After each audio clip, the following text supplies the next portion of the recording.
Amigas y amigos del programa A8 Columnas, de nuevo con todas y todos ustedes. Me encuentro con el doctor Jesús Vergara Peña desde su prestigioso bufete, escritorio jurídico Ley y Justicia, si la memoria no me falla. Ley y Justicia, claro. Ley y Justicia. Para conversar algunos temas muy importantes que tocan la palpitante actualidad informativa. El tema de la desaparición forzosa ocupa importante interés informativo. Muchos portales han titulado y han trabajado esta información y hoy queremos conocer un poco sobre este importante suceso. ¿Qué es la desaparición forzosa? ¿Quién regula? ¿Qué órgano jurídico la regula? ¿Qué ley? ¿Cómo está planteado en nuestro ordenamiento jurídico penal este tema de tanto interés por estos días? Jesús, bueno, bienvenido al programa. Gracias, Galicia. Saludos a todos los televidentes de A8 Columnas. Así es, televidentes, radio oyentes y de redes sociales. Y redes, a todos donde llegan estas ondas y esta imagen. Efectivamente, actualmente hemos visto lo que se llama la desaparición forzada de personas, que es una práctica que se viene cometiendo y que se viene denunciando últimamente. Pero, ¿qué es la desaparición forzada de personas? ¿Y cómo está regulado? Nuestro Código Sustantivo Penal, este Código Penal, establece en el artículo 180-A, que fue la reforma, lo que se considera desaparición forzada. Voy a permitir leerlo. Dice: la autoridad pública, óiganlo bien, sea civil o militar, o cualquier persona al servicio del Estado que ilegítimamente prive de su libertad a una persona y se niegue a reconocer la detención o dar información sobre el destino o la situación de la persona desaparecida, impidiendo el ejercicio de sus derechos y garantías constitucionales y legales, será castigado con pena de 15 a 25 años de presidio. ¿Cuáles son los supuestos? Primero, detener a una persona ilegítimamente, sin haber sido detenida en flagrancia, sin haber mediado una orden de aprehensión de un tribunal, y sea detenida y se desaparezca. Tuvimos el caso de la colega Rocío San Miguel, abogada, comunicadora social y defensora de los derechos humanos. Ella fue detenida en su casa, se la allanó, y cuando sus abogados fueron a indagar, sus familiares, dónde estaba, cuál era el motivo, cuál era la causa, ninguna autoridad respondía, daba información. Ahí se considera, el legislador considera que ahí está desaparecida la persona forzosamente y se le impide a que un abogado llegue a Rafael Galicia como abogado a preguntar cuál es el motivo de la detención de esta señora. No, aquí no está detenida. Va a otro centro de detención. No, aquí no aparece. Y así se recorren todos los centros de detención y van a los hospitales y van a la morgue y nada, no aparece la persona. De pronto, como sucedió en este caso, apareció el titular de la acción penal, el fiscal general de la República, anunciando la detención de esta persona, pero ya habían mediado más de 24 horas. Y acuérdate que este código agresivo penal, el Código Orgánico Procesal Penal, en el artículo 236 es claro: cuando una autoridad policial detiene a una persona, tiene 12 horas para ponerlo a la disposición del Ministerio Público, y el Ministerio Público tiene la diferencia, 36 horas para 48, de llevarlo a presentar ante el juez de control. Entonces, cuando se recurre a estas prácticas de no dar información, de tener la persona jugueteándola, dándole vueltas e impidiendo que realice o violándole sus derechos constitucionales, como es el derecho al libre tránsito, como es el derecho a tener una defensa oportuna. Ahí cuando es el derecho a no ser sometido, que hay otra ley especial, que es la ley para prevenir y sancionar la tortura y tratos crueles, inhumanos o degradantes. ¿Usted no cree que cuando una persona es detenida y es llevada a un sitio, no sabe dónde está, y la persona quiere comunicarse, el estado de ansiedad, de generación, de frustración que a esa persona le genera la situación por la cual estaba pasando, y entonces en la esperanza ella de que, acuérdate que hay una providencia administrativa que a toda persona detenida se le debe permitir hacer una llamada a sus familiares para informar sobre su detención. Cuando aquí se le impide inclusive hacer esa llamada a sus familiares, no estamos ante lo que dice el legislador del artículo 180-A del Código Penal, a una desaparición forzosa de la persona. Claro que sí. Entonces, y la pena es bastante elevada, porque esta es una pena de 15 a 25 años. Entonces, y aparte de eso, el código establece que esta acción es imprescriptible. O sea, no puede haber, y no gozan tampoco, dice el artículo, no gozarán de ningún beneficio. Entonces, hay otra excepción, que es que lo que se llama el informante arrepentido. Si la persona dice acá el código, si quienes hubieran participado en actos que constituyan desaparición forzada contribuyen a la reaparición con vida de la víctima o dan voluntariamente informaciones que permitan esclarecer casos de desaparición forzada, la pena establecida en este artículo podrá ser rebajada en sus 2/3 partes. O sea, no es que va a salir absuelto, sino que le van a hacer una rebaja.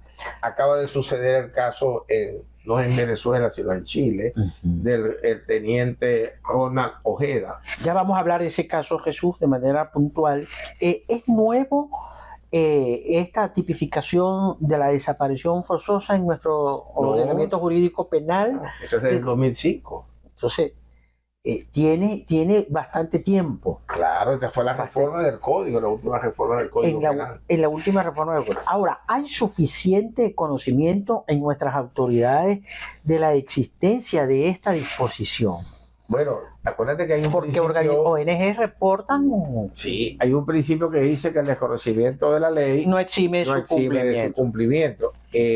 Indudablemente que los que están al frente de los órganos de seguridad del Estado, bien sean civiles o militares, son conocedores del ordenamiento jurídico. Y en cada cuerpo policial hay un cuerpo jurídico, una división jurídica que tiene que estar estableciéndole y dándole información de lo que es los procedimientos que se van a efectuar. Porque si una persona la detienen, ¿qué es lo más rápido? Llévala a su comando, identifíquela, permítela que haga una llamada, hagan el acta policial de detención y pásenlo a la orden del Ministerio Público. Ahí termina la función policial. Eso es para el supuesto de que sea detenido en flagrancia o en cuasi flagrancia. ¿Qué es flagrancia? Cuando la persona se detiene en el momento cometiendo el hecho o a escasos minutos de haberse cometido el hecho, o va siendo perseguido por la autoridad o por el clamor público, eso se considera flagrancia. Si la persona están llamando, mire que aquí hay unas personas en una casa que están hurtando, están robando, tienen como rehenes unos familiares, bueno, y llega la autoridad, dialoga con ellos, se entregan, fueron detenidos en flagrancia y fueron llevados al cuerpo policial para la efectiva acta policial, identificación y notificar inmediatamente al Ministerio Público para que el Ministerio Público proceda conforme le establece el Código Adjetivo Penal, el 236 del COP, y lo lleve a un juez de control en las próximas 36 horas. Ese es el procedimiento normal, adecuado, pero últimamente se han visto desviaciones de personas que son detenidas, que no aparecen y que luego aparecen muertas, sí. fallecidas. Sí, como el caso que vamos a hablar porque tenemos que ir a una pausa y al retorno continuamos conversando cuáles serían las consecuencias jurídicas de la inobservancia de esta disposición de presentar a la persona detenida en los lapsos establecidos en nuestro ordenamiento penal. Estoy conversando con el doctor Jesús Vergara Peña, abogado penalista. Breve pausa y continuamos con todas y todos.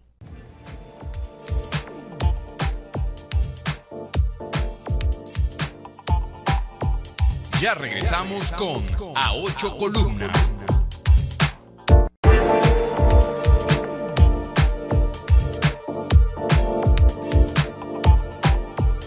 Continuamos con A Ocho Columnas. Continuamos nuestro programa A Ocho Columnas conversando con el doctor Jesús Vergara Peña desde su moderno escritorio jurídico Ley y Justicia. Bueno, doctor Vergara, ¿cuáles serían los efectos, las consecuencias de la inobservancia de esta disposición de presentación de la persona una vez detenida? Eso tiene su incidencia en el proceso que se inicia. ¿Son atenuantes, son agravantes? No, inclusive son agravantes porque, fíjate, el medio de comisión de este delito de desaparición forzada es la privación ilegítima de la libertad. Correcto. No dar información a las autoridades, no dar información al público, a los familiares e impedirle a la persona el ejercicio de sus derechos constitucionales. Indudablemente que cuando un funcionario policial detiene a una persona y no lo ingresa a su comando, no notifica a su jefe inmediato de la detención de una persona que no ha sido detenida en flagrancia, porque los casos más sonados son de políticos y los políticos los sacan y los detienen sin una orden que media una orden judicial de privación de la libertad y no notifican inmediatamente. Esa privación ilegítima de la libertad es el medio de comisión de este delito que tiene una pena de 15 a 25 años. Son 20 años como término medio. Y lo más grave aún, no tiene prescripción, es imprescriptible y tampoco goza de beneficio. O sea que tiene que cumplir las 3/4 partes de la pena para que pudiera obtener una fórmula alternativa a la prisión. Claro. Yo considero, y a muchos funcionarios policiales se les recomienda, se les sugiere, igual que esta ley para los tratos crueles, inhumanos y degradantes. Sobre eso quisiera consultarte, ¿qué se regula en nuestro ordenamiento jurídico en esta materia de tratos crueles, denigrantes, de tortura? Sí, Mi generación no conoció la tortura. Bueno, o sea, nosotros no habíamos escuchado hablar de eso. Sí, fíjate que la ley especial, la ley que es sancionada en el 2012, Gaceta Oficial reciente, 40.212 y Gaceta Oficial 40.286 del 4 de noviembre del 2013, el reglamento. Entonces, ¿qué dice acá el artículo 5 de la ley? ¿Qué entiende la gente por tortura? A los efectos de la ley, tortura son actos por los cuales se inflige intencionalmente a una persona dolores o sufrimientos, ya sean físicos o mentales, con el fin de obtener de ella o de un tercero información o una confesión de castigarla por un acto que haya cometido, o de intimidar o coaccionar a esa persona o a otra por cualquier razón basada en cualquier tipo de definición. Fíjate en la tortura. Ahí a mí me contaba mi difunto padre que cuando la dictadura de Marcos Pérez Jiménez, aquí colocaban a los políticos en lo que llamaban la seguridad nacional. Los colocaban, los amarraban, los crucificaban como Cristo en una cruz, y había una gota de agua que les caía. Y en un cuarto oscuro. Eso es tortura psicológica y daño físico. Bueno, eso es a los efectos de tortura para obligarlo a que delataran a los demás compañeros que estaban. Una prueba de eso fue el conocido político zuliano, médico, Jesús Ángel Paz Galarraga. Sí. Fue sometido a tortura, tratos crueles, inhumanos y degradantes en la seguridad nacional. Reconocido médico, Ángel Emiro Gobea, tantos que han pasado. A mí me contó Hugo Soto Socorro que fue sometido a tortura. Y con lo voluminoso pero imagínate, del difunto Hugo Soto. Imagínate. Que pasa su alma. Bueno, ahora, ¿qué es trato cruel? Son actos bajo los cuales se agrede o maltrata intencionalmente a una persona, sometida o no a privación de libertad, con la finalidad de castigar o quebrantar la resistencia física o moral de ésta, generando sufrimiento o daño físico. Fíjate, se agrede o maltrata intencionalmente a una persona. Cuando una persona la colocan en el sol, no es trato cruel. No le dan agua, no le permiten ir al baño. Ahora, ¿con qué intención el cuerpo policial aplica con la finalidad de que las personas confiesen o delaten a otra persona? Esa es y eso es un delito, porque esto está hay una convención que Venezuela es signataria y por eso sale esta ley, porque Venezuela esta ley sale como consecuencia de la Convención Americana sobre los tratos crueles, inhumanos y degradantes. Y acuérdate que el artículo 23 de la Constitución establece que los pactos, acuerdos internacionales que Venezuela suscriba son ley interna en Venezuela y privan sobre la legislación interna. O sea que esta ley es producto de una convención que Venezuela aprobó. ¿Y qué es trato inhumano o degradante? Son actos bajo los cuales se agrede psicológicamente a otra persona, sometida o no a privación de libertad, ocasionándole temor, angustia, humillación o un grave ataque contra su dignidad con la finalidad de castigar o quebrantar su voluntad o resistencia. Entonces, cuando a una persona la degradan, le quieren exponerla al desprecio público, quieren, por ejemplo, revelarle algún secreto, alguna de un familiar, de él mismo. Entonces, eso es un trato inhumano, degradante a la persona. Entonces, a veces el trato cruel, el inhumano y el degradante son una misma cosa, porque con un mismo trato cruel puedes darle un trato, una tortura, un trato cruel, un inhumano y degradante. Entonces, nosotros, el Estado venezolano, tiene que ser garante del respeto a los derechos humanos. El Estado venezolano, fíjate que los delitos contra los derechos humanos son imprescriptibles por mandato constitucional, artículo 271, no se les olvide eso. Son imprescriptibles. Quiere decir que si lo cometieron hoy, mañana o pasado, lo pueden juzgar. Acuérdense, Pinochet fue condenado y había salido, había entregado su mandato. Tenemos ahora por la Convención, por el Estatuto de Roma, la Corte Penal Internacional, que también... por cierto, sobre eso yo quiero referirme, lo haremos en la próxima parte, ya debemos ir al corte, porque me ha dicho doctor Jesús Vergara Peña, mucha gente han comentado la poca efectividad de la Corte Penal Internacional y en casos anteriores juzgado Milosevic pero fue condenado. Pero digamos, la dilación de la sentencia, la poca efectividad, ya cuando se hacen la sentencia, los gobernantes ya están fuera del poder, ya están muchas veces hasta ancianos. Bueno, vamos a la pausa y regresamos en esta amena conversación con el doctor Jesús Vergara Peña, abogado penalista.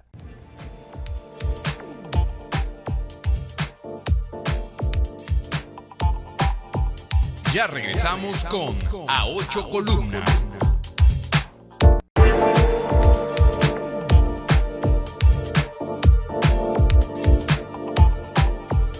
Continuamos con A Ocho Columnas. Continuamos nuestro programa A Ocho Columnas, la conversación con este prestigioso penalista zuliano, Jesús Vergara Peña.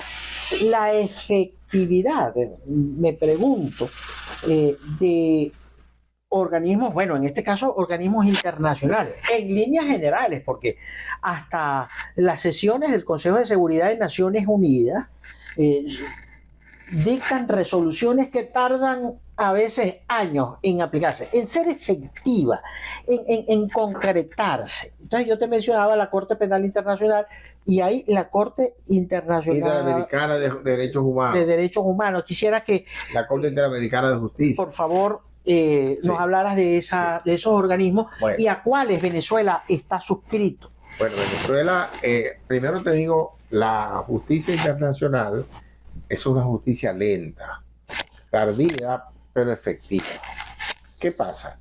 Primero, para tú recurrir a la jurisdicción internacional, en este caso la Corte Interamericana de Derechos Humanos o la Comisión Interamericana, a los cuales Venezuela no se desafilió, denunció. De la Comisión de Derechos Humanos. Y de la Corte. Venezuela no tiene regulación, no está sometida a la soberanía de la Comisión Interamericana y de la Corte. Son organismos lentos porque primero hay que agotar la legislación interna, agotar todos los recursos, como decir un amparo. Un amparo es algo excepcional, cuando se han agotado los recursos ordinarios. Entonces acá nosotros tenemos primero que agotar la jurisdicción interna, y si la jurisdicción interna no da respuesta, vamos a otros canales. Ahora bien, ¿qué pasa con la Corte Penal Internacional? La Corte Penal Internacional es creada para castigar todos los crímenes considerados de lesa humanidad, el apartheid, todos estos crímenes. Entonces, esta Corte Interamericana, el Penal Internacional, ha tenido resultados. Milosevic fue condenado por la Corte. Los crímenes de Ruanda, ¿te acuerdas? Sí, de Ruanda. De los Herzegovina, han sido castigados. Bosnia-Herzegovina, esos han sido castigados. Ahora bien, tú me lo has dicho, cuando la persona agota los recursos porque son lentos, fíjate, aquí tuvo el fiscal Karim Khan hace más de un año, y ahora es que la sala de cuestiones previas, preliminares, declara sin lugar los argumentos de Venezuela. Sí. Ya lo había declarado, Venezuela había apelado y llegó allá. Que eso fue una cuestión previa. Sí, previa. Para analizar. Entonces, sí, el juicio. Porque, ¿qué era la cuestión previa? Demostrar si realmente en Venezuela se castigan los crímenes de lesa humanidad, si en Venezuela existen desapariciones forzadas, si en Venezuela hay tratos crueles, inhumanos y degradantes para los ciudadanos. El fiscal recabó acá, cuando estuvo la comisión, más de 900 casos de denuncia de víctimas, y últimamente pues Venezuela expulsó a los comisionados que estaban acá de la ONU de Derechos Humanos, que habían sido aceptados acá. Venezuela había aceptado que tuvieran una oficina cuando vino la Michelle Bachelet, que era la comisionada de Derechos Humanos. Entonces, sí funciona la comisión, pero no como la gente piensa. La gente cree que porque se declararon sin lugar las cuestiones previas de Venezuela, ya va a haber un pronunciamiento inmediato. No, ahora viene la sustanciación de esta investigación, ahora viene traer a declarar a todas las víctimas o mandar a traducir todas esas declaraciones que tomaron en Venezuela, y eso le da el derecho también de defensa al Estado venezolano, porque el Estado venezolano responderá patrimonialmente, pero sus órganos, sus representantes, la cadena de mando, respondería personalmente en caso de que consideren que hay méritos, podrían ser objeto de una sanción restrictiva de la libertad. Pero todavía falta mucho tiempo Ahora, transitar para llegar a eso. doctor Vergara, ¿cuáles son las tendencias mundiales sobre legislación en materia de derechos humanos? ¿Siente usted que los estados de hoy, de este siglo XXI, en Latinoamérica, posiblemente en Estados Unidos, en el norte, estén más preocupados por el respeto a los derechos humanos, por tener legislaciones exigentes en el respeto a los derechos humanos? Mira, cada cierto tiempo se reúne la OEA, se reúne la ONU y siempre se tratan los temas de los derechos humanos porque cada día pues hay más vulneración, porque la gente ve los derechos humanos relativos a las privaciones, pero cuando hay problemas de salud, cuando no hay acceso a los alimentos, al trabajo, eso viola un derecho humano. El derecho humano fundamental de un ser humano es la salud, la alimentación y el trabajo, y por supuesto la libertad. Acuérdense que Venezuela fue condenada por la Comisión, la Corte Interamericana de Derechos Humanos, con el caso del amparo. ¿Te acuerdas? Sí, sí. Pero en las ejecuciones Apure, ¿verdad? Creo que fue en el estado Apure, las ejecuciones extralegales, donde este señor que el grupo Gato de la PTJ de entonces. No, este era aquel que acaba de fallecer, el comisario no recuerdo ahorita el nombre. Bueno, Venezuela fue condenada y correcto, sí. Y tuvo que indemnizar a las personas que fueron asesinadas, que fueron ejecutadas en esa operación Comando en el Río del Amparo. Entonces, significa, y eso fue hace muchísimos años. Sí, la década de los 70. A finales de la década de los 70. Por ahí. Y bueno, y el Venezuela fue castigada y el presidente Chávez... 73, 78 creo. El presidente Chávez, para el momento en funciones, tuvo que cancelar la indemnización, que fueron $800,000 a cada una de las víctimas de ese hecho.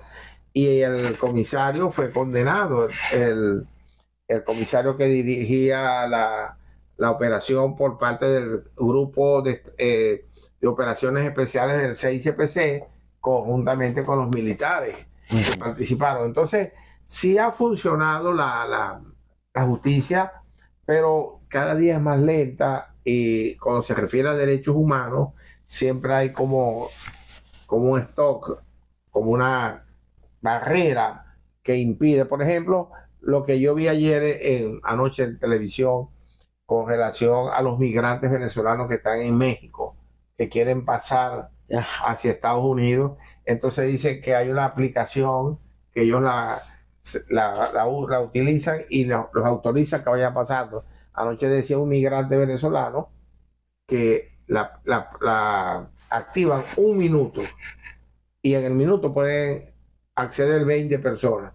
Y ayer habían 1.200 personas aproximadamente para cruzar, y entonces estaba por un lado la Guardia de Estados Unidos, los de aduana, los fronterizos, a querer lanzarle gas pimienta a los migrantes venezolanos que estaban ahí desesperados por pasar con niños. Lo más grave es que hay niños, personas ya enfermas. Entonces, todo eso hace que los países no tomen conciencia, y también por cuestiones ideológicas. Entonces, fíjate que, por ejemplo, en Venezuela no está activado la repatriación. Antes, en enero, el presidente Maduro autorizó la repatriación de venezolanos que estaban allá en Estados Unidos y querían regresarse y no tenían los medios. Bueno, a través de la línea aérea bandera de Venezuela, fueron muchos los que regresaron. Ahora volvieron a suspender. Entonces ahora México, López Obrador, autoriza la repatriación de venezolanos que quieran regresar. Pero como vemos, todo es un panorama bastante oscuro, tenebroso. Cada día pues las violaciones de derechos humanos son más graves. Hablamos la desaparición forzada del último, del teniente Ronald Ojeda. Fue sacado de su casa en horas de la madrugada, por personas que utilizaban un uniforme de la PNI de Chile, y finalmente apareció el cuerpo desmembrado, enterrado, y arriba le colocaron cemento. ¿Para qué? ¿Para qué? Para evitar que pudiera ser identificado. Porque tú sabes que a través de la parte ósea pueden buscar el ADN y lo pueden identificar. Entonces estaba totalmente desmembrado y con cemento. Afortunadamente, la persona, un menor de edad, un adolescente de 17 años, fue detenido y planteó y delató todo y llevó a la comisión al sitio en una comuna que llaman allá bastante marginal de Chile, y señaló el sitio exacto donde estaban los restos, o lo que quedaba de los restos desmembrados de Ronald Ojeda, y fue exhumado y pudieron hacer las pruebas de... ¿Qué te ha parecido la actuación de la Fiscalía chilena, el gobierno chileno, de las autoridades chilenas? ¿Cómo han manejado este caso? Yo creo que lo han manejado bastante bien, muy prudente, han sido muy cautelosos en dar informaciones, esperando pues tener claro y bien identificada a las personas antes de proceder a dar como acá, porque acá se dan falsos positivos y aquí informan antes, y aquí funcionarios de la más alta jerarquía revelan todo lo que dice la investigación, sabiendo que el código establece muy claro que las actas de la investigación son secretas para los terceros, y aquí se revela por completo todo lo que van a hacer, lo que hace una persona. Bueno, vamos a la pausa y al retorno cerramos esta conversación con el penalista zuliano Jesús Vergara Peña. Transmitimos desde su escritorio jurídico Ley y Justicia. Ya venimos, vamos a preguntarle sobre el ejercicio profesional por estos días aquí en Maracaibo, Estado Zulia. Ya venimos.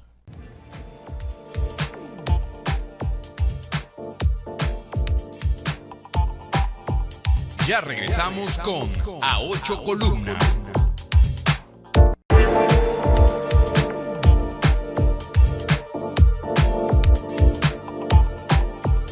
Continuamos con A Ocho Columnas. Cerramos nuestro programa A Ocho Columnas aquí con el doctor Jesús Vergara Peña, además gremialista, además tesorero de la Federación Venezolana de Abogados. Por cierto, ¿qué pasó con las elecciones del Colegio de Abogados, doctor Vergara? Bueno, mío. Las elecciones del Colegio de Abogados son un misterio. Desde el año debería de haberse celebrado en el 2004. Imagínate. Y no se han celebrado, a pesar de que hay una sentencia de la sala electoral del año 2014, o una decisión de un desacato que consideró la sala electoral contra la comisión electoral. Le impusieron una multa, se ordenó hacer el cronograma, el presidente de la comisión, el doctor Palmar, presentó el cronograma ante la dirección de gremios y sindicatos, y estaban fijadas para el 23 de noviembre y fueron suspendidas con ocasión del referéndum aprobatorio del caso del Esequibo, y no se ha pronunciado más el Consejo Nacional Electoral. Algunos dicen que no van a haber elecciones durante este año, aun cuando esto sea una ejecución de sentencia. Pero bueno, aquí puede pasar de todo. Así que bueno, estamos en la espera de ver si realmente se van a dar o no. Sí, estuve analizando la situación del tema del ejercicio profesional de la abogacía en la región zuliana, Jesús. ¿Cómo están funcionando los tribunales? ¿Cómo está funcionando la fiscalía? Por allí conocí al nuevo presidente del Circuito Judicial Penal. En fin, ¿cómo se está ejerciendo el derecho aquí en la región zuliana? Bueno, el derecho está torcido como tal país.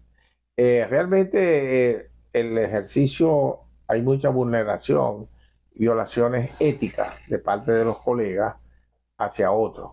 Hay una cuestión que es muy deleznable, como es la competencia desleal. Tú, Rafael de Galicia, te has formado, tienes tu posgrado, tienes tantos años de ejercicio, te vienen a buscar para un caso, tú lo analizas, estimas unos honorarios, y cuál es tu sorpresa que una vez que tú estimas hasta la solución, el cliente consulta a otro abogado de menos conocimientos y todo, y entonces estima unos honorarios quizás por el suelo de un 90% menos que lo que cobra otro, lo cual atenta pues contra el libre ejercicio.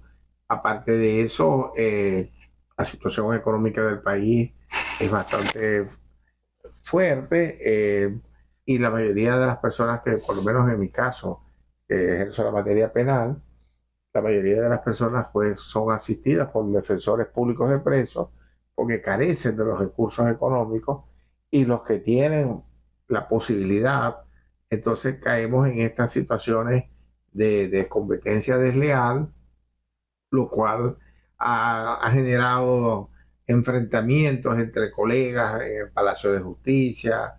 Vemos pues, mira, es degradante, deprimente ver, inclusive tenemos un canal de televisión que lo pongo a la orden de Abogados TV, de la Federación de Colegios de Abogados, donde un colega se está promocionando $100 por una audiencia de presentación.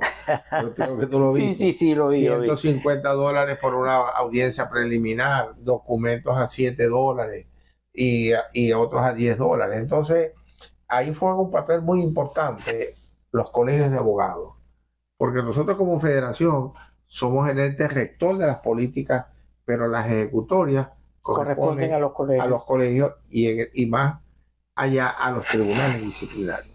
La mayoría de los tribunales disciplinarios de Venezuela, de los colegios, están inactivos porque los miembros de los tribunales se han ido. Por ejemplo, en el Zulia tenemos un tribunal disciplinario, pero los principales se han ido del país. Por lo menos, si son 5 o 3 están fuera. Martín Navea, Armando Montiel, Armando Pérez, que son los principales, no están en funciones.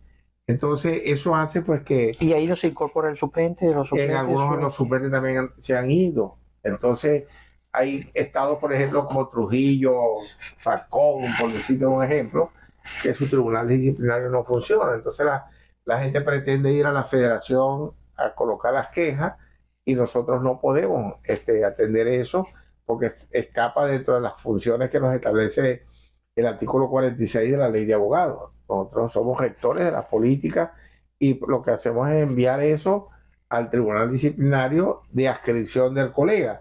Pero si el tribunal disciplinario del colegio, donde está el colega inscrito, no funciona, entonces queda una impunidad. Y esto ha generado impunidad, y también falta una campaña de concientización de los colegios hacia sus agremiados en relación a lo que es el código de ética, lo que es la ética, lo que es el trato cordial y racional tolerancia. Nosotros vemos con preocupación cuando tú llegas a un despacho, bien sea fiscal o bien sea judicial, hablar con un fiscal o con un juez, y te mandan a esperar, espere ahí, anótese en el libro. Espere y espere. Y espere y espere y pasa. Entonces, cuando un abogado llega a un despacho, no va a saludar al titular de ese órgano en el momento. Va en una función profesional y él tiene que hacer varias actividades, y si en cada oficina que va, por ejemplo, en cada fiscalía, lo mandan a esperar 2 o 3 horas, en un día habrá podido atender 2 casos. Entonces, ahí es donde nosotros llamamos a la conciencia, a los operadores de justicia, a los que están en funciones jurisdiccionales, de fiscales, de jueces, de notarios, de registradores, atender con la prontitud, como dice el Código de Ética, al colega abogado en el ejercicio. Yo la otra vez decía en la fiscalía, yo no estoy diciendo que si van 10 abogados van a atender a los 10 abogados, no, hagan entonces pasa un abogado y después pasa un cliente, un usuario. Pero no, primero es en el orden que están llegando todos. No, no puede ser. Otra vez yo Sí. tuve que salir de la fiscalía. No, a usted le toca el número 6. Y entonces hay que esperar que estas personas les tomen declaración, que estas personas, para uno atender, yo tuve que irme y tuve que protestar y reclamar ante el fiscal superior que este no era el trato que se le debe dar a un abogado. Y por otro lado, también el irrespeto que se tiene hacia el abogado.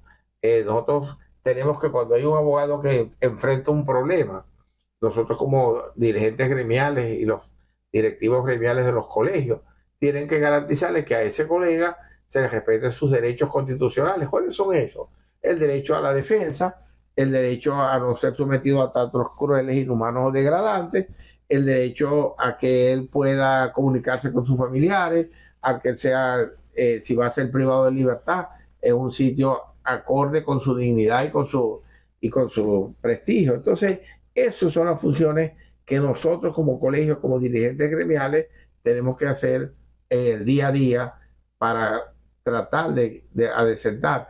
Ahora hay un nuevo presidente del Tribunal del Circuito Judicial Penal, el doctor José Petrillo Rodríguez, el cual no tengo el placer de conocerlo. Supe que había tenido una reunión con un grupo de dirigentes gremiales y abogados. Lamentablemente yo estaba fuera del país, no pude asistir, pero próximamente le voy a pedir una audiencia en mi condición de directivo de la federación para ver qué alianzas podemos hacer en beneficio de los abogados. Por ejemplo, aquí no hay, es deprimente ir al Palacio de Ya Justicia. te iba a preguntar por las condiciones del palacio. Del Palacio, ahorita que la estamos reparando, pero tú llegas a un sanitario y no hay baños. Los baños son horribles, ¿no? Un abogado o una abogada, más que todo, que quiera hacer una necesidad imperiosa, vigente, fisiológica, no puede ir ahí porque se enferman. Eso, Sí. yo recuerdo que